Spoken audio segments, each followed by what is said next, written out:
Bismillahirrahmanirrahim. Assalamualaikum warahmatullahi wabarakatuh. Pada kesempatan hari ini kita akan membahas tentang subtema berbusana muslim dan muslimah merupakan kepribadian dan keindahan diri. Sebelum kita masuk ke bagian submateri, ada baiknya kita mengetahui dulu apa kompetensi dasar maupun indikator yang akan kita capai. Kemudian kompetensi dasar. Kompetensi dasar itu yang harus menganalisis ketentuan berpakaian sesuai dengan syariat Islam. Kemudian menyajikan keutamaan tata cara berpakaian sesuai dengan syariat Islam.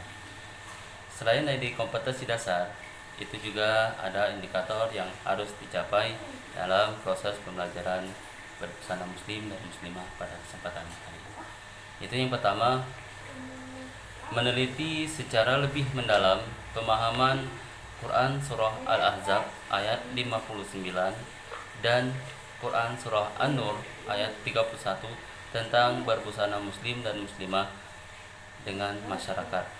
Kemudian menganalisis ketentuan berpakaian sesuai syariat Islam. Yang ketiga, menjelaskan makna yang terkandung dalam Quran Surah Al-Ahzab ayat 59 dan Quran Surah An-Nur ayat 31 tentang berbusana muslim dan muslimah. Kemudian menyajikan keutamaan tata cara berpakaian sesuai syariat Islam. Selanjutnya, menampilkan contoh perilaku berdasarkan Quran Surah Al-Ahzab ayat 59 dan An-Nur ayat 31 sebagai dasar menerapkan berbusana muslim dan muslimah melalui presentasi, demonstrasi, simulasi dengan menggunakan IT. Kemudian yang terakhir, siswa memberikan contoh-contoh perilaku berdasarkan ayat-ayat Al-Quran dan hadis lainnya sebagai dasar dalam menerapkan berbusana muslim dan muslimah. Selanjutnya, selain dari kompetensi dasar dan indikator yang harus kita capai, di sini juga ada tujuan dari pembelajaran kita pada hari ini. Itu yang pertama, agar kita terbiasa berpakaian sesuai dengan syariat Islam. Kemudian yang kedua, menunjukkan perilaku berpakaian sesuai dengan syariat Islam. Kemudian menganalisis ketentuan berpakaian sesuai. Baiklah, selanjutnya kita akan memasuki materi pembahasan kita pada kali ini. Itu yang pertama, itu memahami makna busana muslim dan muslimah serta menutup aurat. Kemudian ayat-ayat Al-Quran dan hadis tentang perintah berbusana muslim dan muslimah. Langsung saja kita langsung ke materi yang pertama, yaitu memahami makna busana muslim muslimah dan menutup aurat. Makna aurat pada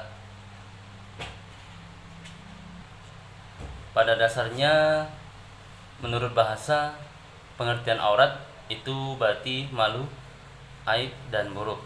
Kemudian menurut istilah, dalam pandangan pakar hukum Islam, aurat adalah bagian dari tubuh manusia yang pada prinsipnya tidak boleh kelihatan kecuali dalam keadaan darurat atau kebutuhan yang mendesak. Kata aurat ini berasal dari kata awira yang artinya hilang perasaan. Jika digunakan untuk mata, berarti hilang cahayanya dan lenyap pandangannya. Pada umumnya, kata ini memberi arti yang tidak baik dipandang, memalukan dan mengecewakan. Kemudian, aurat juga disebut batas minimal dari bagian tubuh yang wajib ditutupi karena Allah Subhanahu wa taala. Lanjut. Yang kedua, yaitu makna jilbab dan busana muslimah. Secara etimologi, jilbab adalah sebuah pakaian yang longgar untuk menutup seluruh tubuh perempuan kecuali muka dan kedua telapak tangan. Dalam bahasa Arab, jilbab dikenal dengan istilah khimar, dan dalam bahasa Inggris, jilbab dikenal dengan istilah veil. Selain kata jilbab, untuk menutup bagian dada hingga kepala wanita, untuk menutup aurat perempuan, dikenal pula dengan istilah kerudung, hijab, dan sebagainya. Pakaian adalah barang yang dipakai seperti baju, celana, dan sebagainya. Kemudian dalam bahasa Indonesia, pakaian juga disebut busana. Jadi busana muslim dan muslimah artinya pakaian yang dipakai oleh perempuan. Pakaian perempuan yang beragama Islam disebut busana muslimah. Berdasarkan makna tersebut, busana muslimah dapat diartikan sebagai pakaian wanita Islam yang menutup aurat dan yang diwajibkan agama untuk menutupinya. Gunanya untuk kemaslahatan. Dan lanjut bagian B, yakni ayat-ayat Al-Quran dan hadis tentang perintah berbusana muslim dan muslimah. Sebagaimana dalam surah Al-Ahzab ayat 59 yang berbunyi, Ya ayyuhan a'udzu billahi minasyaitonir rajim. Bismillahirrahmanirrahim. Ya ayyuhan nabiyyu qul li azwajika wa bananika wa nisa'il mu'minina yudnina 'alaihinna min jalabihin zalika adna ay yu'rafna fala yu'dain wa kana Allahu ghafurur rahima. Shadaqallahul azim. Artinya, wahai Nabi, katakanlah kepada istri-istrimu, anak-anak perempuanmu, dan istri-istri orang mukmin, hendaklah mereka mengulurkan jilbabnya ke seluruh tubuh mereka. Yang demikian itu supaya lebih mudah untuk dikenal. Karena itu mereka tidak ganggu, dan Allah Maha Pengampun lagi Maha Penyayang. Al-Ahzab ayat 59. Selanjutnya lagi dalam surah An-Nur ayat 31 yang artinya, dan katakanlah kepada para perempuan yang beriman agar mereka menjaga pandangannya dan memelihara kemaluannya, dan janganlah menampakkan perhiasannya kecuali yang terlihat, dan hendaklah mereka menutupkan kain kerudung ke dadanya, dan janganlah menampakkan perhiasannya kecuali kepada suami mereka atau ayah mereka atau ayah suami mereka atau putra-putra mereka atau putra-putra suami mereka atau saudara-saudara laki-laki mereka atau putra-putra saudara laki-laki mereka atau putra-putra saudara perempuan mereka atau para perempuan sesama mereka atau hamba sahaya yang mereka miliki atau para pelayan laki-laki tua yang tidak mempunyai keinginan terhadap perempuan atau anak-anak yang belum mengerti tentang aurat perempuan, dan janganlah mereka menghentakkan kakinya agar diketahui perhiasan yang mereka sembunyikan, dan bertobatlah kamu semua kepada Allah, wahai orang-orang yang beriman, agar kamu beruntung. Quran Surah An-Nur ayat 31.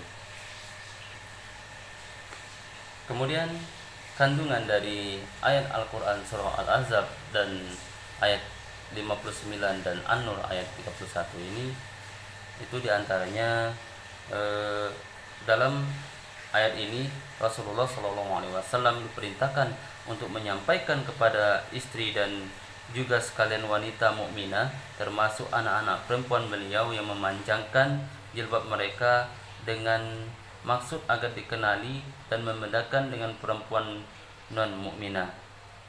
Kemudian pesan Al-Quran ini datang menanggapi adanya gangguan kafir Quraisy terhadap para mukminah, terutama para istri Nabi Sallallahu Alaihi Wasallam pada saat itu.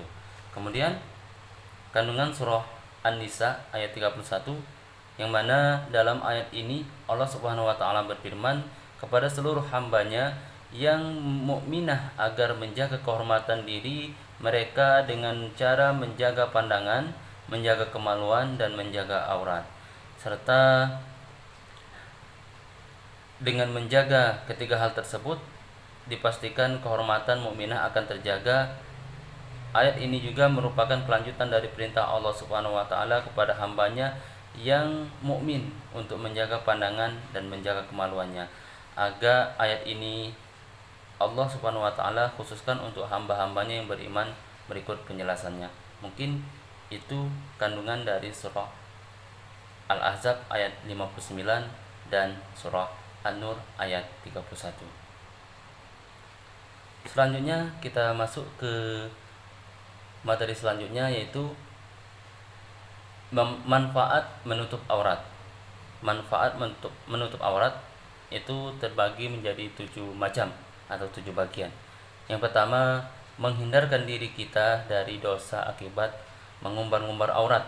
Kemudian yang kedua, menghindari fitnah dan tuduhan dan pandangan negatif dari semua orang. Kemudian yang ketiga, mencegah timbulnya hawa nafsu lawan jenis maupun sesama jenis.